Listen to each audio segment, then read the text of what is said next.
Bonjour Madame Auléa. Qu'en est-il de ce projet et pourquoi cet atelier et dans quels objectifs? Bonjour, c'est Drehem. Tout d'abord, je rappelle que le projet en cours, c'est l'intitulé du projet, c'est la valorisation et la conservation de la biodiversité du Sicole au niveau de la réserve de biosphère de la Cédrée. Et comme cas qu'on a choisi pour le moment, c'est le cas du parc national d'Ifrane et de Khnifra.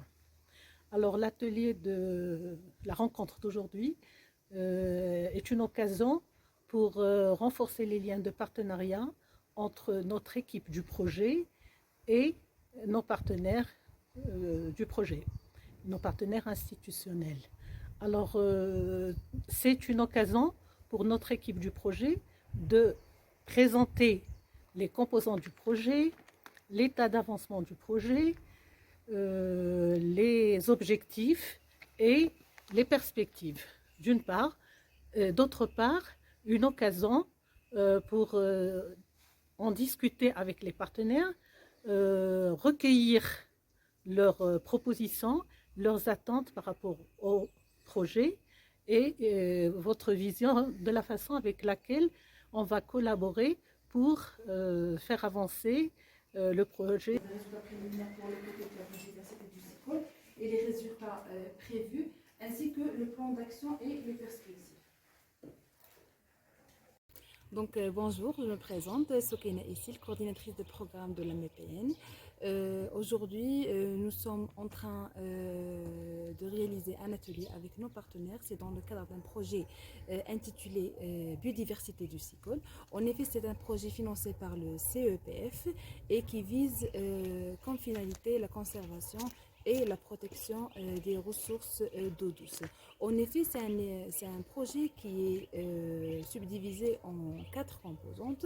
Une première composante qui s'articule autour du diagnostic de la biodiversité du Sicole au niveau des zones humides appartenant au parc relevant de la réserve de biosphère de la Cédrée. Comme deuxième composante, nous avons le diagnostic socio-économique entourant ces zones humides, leur profit tiré par les populations locales, etc., ainsi qu'un diagnostic écotouristique afin de commercialiser l'idée de l'écotourisme au niveau de la réserve de biosphère.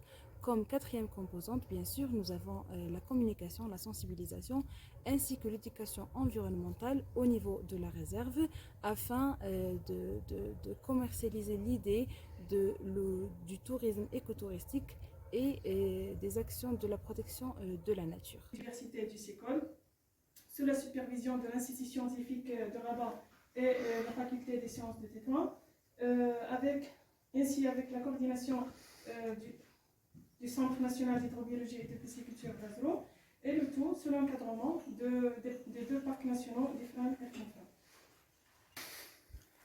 Bonjour, je suis Hassan Achiban, chef de bureau de biodiversité au Parc national d'Ifrane.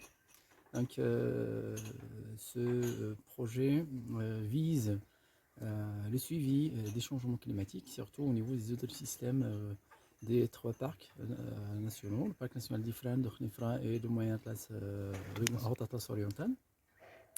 Pour notre vision et ce qu'on souhaite de ce projet, c'est de mettre en œuvre des indicateurs pour le suivi du changement climatique, parce que notre parc souffre de ce problème de changement climatique, surtout la régression des ressources en eau et le dépérissement de cèdres de l'Atlas.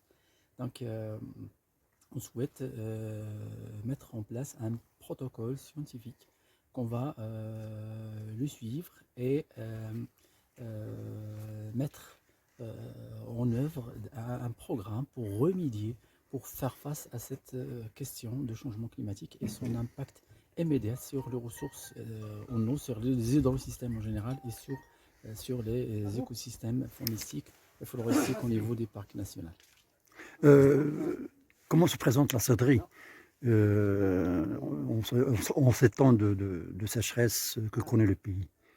Actuellement, on n'a pas observé des dépérissements, il se comporte bien, mais à mon avis, il ne va pas résister jusqu'à plus l'infini.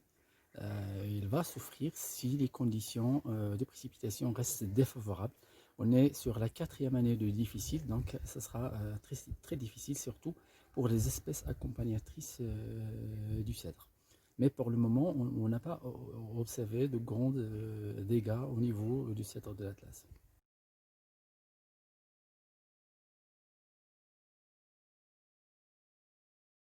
Hassan Belhassan, le directeur du parc national d'Ornithra, qui a été créé en 2008 sur une superficie totale de 84 000 hectares.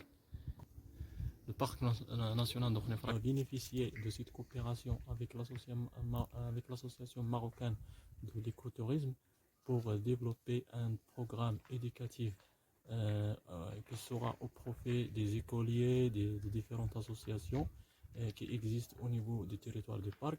En plus, il va nous aider, il va nous apporter le soutien nécessaire pour identifier les circuits et thématiques qui caractérisent le parc.